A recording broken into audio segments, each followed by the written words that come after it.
G20 की summit के platform ने दुनिया को ये बताया है कि इंडिया कैसे दुनिया की एक लीडिंग पावर बन चुका है। इस G20 की आज की जो मैं समझता हूँ सबसे बड़ी सिग्निफिकेंस जो अनाउंसमेंट है वो मैं समझता हूँ ये है कि Bharat is getting very close, inches away from the getting permanent seat in United Nations security council. मैं इस सबसे बड़ी न्यूज तो मैं समझता हूँ। और इंडिया ने इस G20 की समिट में ये पिच किया है, दुनिया को बताया है कि अगले चंद सालों में ये मुल्क भारत कहां पर पहुंचेगा। मुझे सबसे ज्यादा चीज जिसने स्ट्राइक किया है वो ये है कि आज जो अमेरिकन मीडिया है वो सबसे ज्यादा आज जो यहाँ पे खबर चल रही है कि America has given their go ahead for the seat for India in a permanent seat in a security council. क्या मोहम्मद बिन सलमान सऊदी अरब के वली अहद, क्या उनका दौरा पाकिस्तान मुमकिन हो पाएगा या जो उससे उम्मीदें वाबस्ता है वो पूरी हो पाएंगी? तो MBS को हमने देखा कि उनके प्राइम मिनिस्टर ने गले लगाया, उनको वहां पर वेलकम किया। इंडिया को आज ईद मनाने की ज़रूरत है। पहली कामयाबी G20 का इजलास उन्होंने करवाया, दूसरा वो यूनाइटेड नेशन सिक्योरिटी काउंसिल का मेंबर बनने जा रहा है।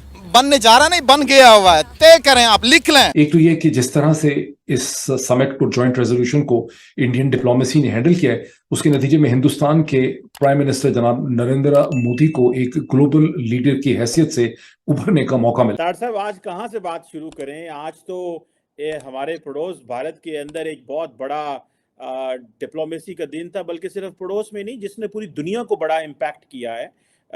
जारी बात है, साउथ एशिया को, वेस्ट एशिया को, यूरोप को, मिडल ईस्ट को, इवन के अमेरिकाज को भी। तार साहब, कैसे देखते हैं नरेंद्र मोदी की, जो पहले तो ये कहा जा रहा था कि वो कंसेंसस डेवलप नहीं कर पाएंगे, लेकिन एक कंसेंसस ड्राफ्ट जो है वो भी जो रेजोल्यूशन है वो भी अप्रूव हो गया।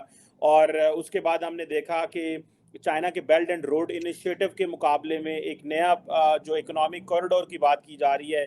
आप कैसे देखते हैं, क्या अमेरिकी सदर जो बाइडेन, नरेंद्र मोदी साहब चाइना के मुकाबले में ये जो कॉरिडोर लेके आए हैं, इसको कैसे देखते हैं? और क्या समझते हैं कि मोहम्मद बिन सलमान भी दोबारा वेस्टर्न ब्लॉक में आ जाएंगे? Sir, what do you make of that? Sheema साहब, मैं समझता हूँ it's a remarkable event today. जो जिस तरीके से चीजें आज सामने नजर आ रही हैं, डिप्लोमेसी, बल्कि इस डिप्लोमेसी को नया नाम दिया जा रहा है मोदी डिप्लोमेसी।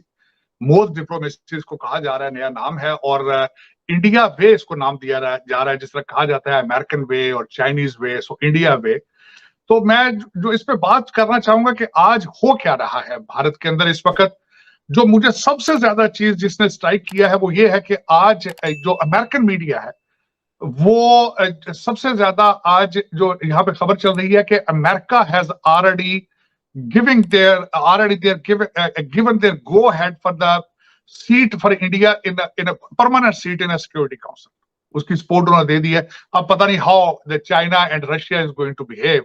इस G20 की आज की जो मैं समझता हूँ सबसे बड़ी सिग्निफिकेंस जो अनाउंसमेंट है वो मैं समझता हूँ ये है कि Bharat is getting very close, inches away from the getting permanent seat in United Nations security council. मैं इस सबसे बड़ी न्यूज तो मैं समझता हूँ ये जो एक भारत की ख्वाहिश थी, जिसके लिए उन्होंने इतनी कैंपेन चलाई, जिसके लिए मोदी साहब अमेरिका आए, फ्रांस गए, उसके बाद ग्रीस गए, UAE गए, जकार्ता गए, और जो एक नए ब्लॉक में जिस तरीके से वो अपने आप को प्रमोट करते रहे, भारत को प्रमोट करते रहे, मैं समझता हूँ this is extreme of it.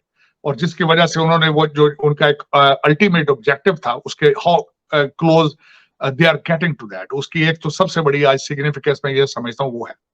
दूसरा, आज जो ये हुआ बिलखसूस जो इस G20 को अंडरमाइन करने के लिए चाइना के प्रीमियर नहीं आए, सदर नहीं आए, उसके बाद पुतिन नहीं आए। मोदी जी का 9 घंटे के लिए ट्रिप जकार्ता लगाना, वहां पे जाके मैरीटाइम रूल्स की बात करना, वहां जाके साउथ चाइना सी की बात करना, दर हकीकत वो डायरेक्ट अटैक था ऑन द चाइना, और वेस्टर्न जो एजेंडा था वेस्टर्न सिविलाइजेशन का, वेस्टर्न कंट्रीज का, उसको प्रमोट करना। वो उन्होंने बड़े टेक्निकल तरीके से उसको इस्तेमाल किया, फिर वापस आए। आपने जिस तरह फरमाया कि मोहम्मद बिन सलमान सोचने पर मजबूर हो गया है कि I should either go with the Chinese camp और I should remain with the Western countries. मैं समझता हूँ ये भी बहुत बड़ी अचीवमेंट है, और ये अचीवमेंट भारत को इसका क्रेडिट जाता है, मोदी जी को क्रेडिट जाता है, who has set the tone for that. उसके बाद में दूसरा जो बेल्ट एंड रोड इनिशिएटिव जो चाइना का था, उसको जिस तरीके से काउंटर करने की कोशिश की गई है कि भारत से किस तरीके से शिपमेंट जाएगा, जो मैं बात करना चाह रहा था, एक तो मैंने शायद आपको पहले बताया था पिछले सेगमेंट में कि इसका जो इसका एक एजेंडा था G20 का, एक तो ग्लोबल साउथ के बारे में, ग्लोबल ग्रोथ, फाइनेंशियल स्टेबिलिटी और development needs of global south. और मैं समझता हूं उसमें बड़े सक्सेसफुली मोदी साहब ने जो किया है, भारत कर रहा था कि इसमें फ्रेट के कास्ट को किस तरह कम किया जाएगा और किस तरीके से बेल्ट एंड रोड इनिशिएटिव को काउंटर किया जाए। और उस तरीके से अब उनका जो प्लान था, वो प्लान जो उन्होंने बनाया है कि यहां से शिपमेंट दुबई जाएगी और दुबई से ट्रेन के जरिए वो आगे यूरोप में जाएगी। तो उन्होंने क्लियरली एक पाथ दे दिया है which is a counter to the BRI। अब BRI की कमजोरियां क्या है, मैं वो भी उनको मेंशन करना चाहूंगा।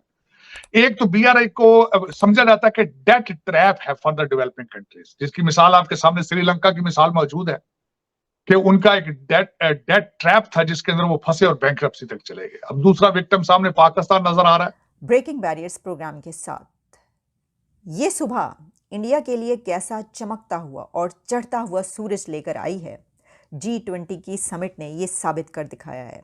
G20 की समिट के प्लेटफॉर्म ने दुनिया को ये बताया है कि इंडिया कैसे दुनिया की एक लीडिंग पावर बन चुका है। और इंडिया ने इस G20 की समिट में ये पिच किया है, दुनिया को बताया है कि अगले चंद सालों में ये मुल्क भारत कहाँ पर पहुँचेगा और इस वक्त ये किस जगह पर खड़ा है। इस वक्त इंडिया उस जगह पर है कि जहाँ पूरी दुनिया के लीडर्स इंडिया में उतरते हैं, वहाँ पर उनको वेलकम किया जाता है और स्टेज पर जो पहिया लगाया गया, जो व्हील आपने देखा, मैं ये समझती हूँ कि ये shipping and rail corridor India की चाइना को शतरंज की बाजी पर एक बहुत बड़ी मात है। ऐसे वीडियो देखने के लिए नीचे दिए गए सब्सक्राइब बटन को प्रेस कीजिए और घंटी बटन को क्लिक कीजिए ताकि आपको नए वीडियो मिलती रहे।